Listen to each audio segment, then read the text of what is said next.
మున్నూరు కాపు కులస్తుల అభివృద్ధికి ఎల్లవెల్లలా కృషి చేస్తానన్నారు గ్రేటర్ విద్యానగర్ మున్నూరు కాపు సంక్షేమ సంఘం నూతన అధ్యక్షులు ఉప్పు తిరుపతి పటేల్.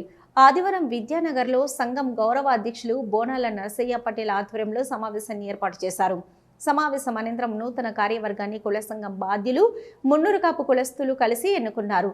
అధ్యక్షులుగా ఉప్పు తిరుపతి పటేల్, ప్రధాన కార్యదర్శిగా బట్టు సుధాకర్ పటేల్, కోశాధికారిగా ఐల రామ్మోహన్ పటేల్, ఉపాధ్యక్షులుగా గూడి వినయ్ కుమార్ పటేల్, జవాజీ శ్యాంప్రసాద్ పటేల్, వేల్పుల నరసింగరావు పటేల్, సంయుక్త కార్యదర్శిగా ఉప్పు జలపతి పటేల్, బండారి వెంకట ప్రసాద్ పటేల్ మరియు కార్యవర్గ సభ్యులను ఏకగ్రీవంగా ఎన్నుకున్నారు.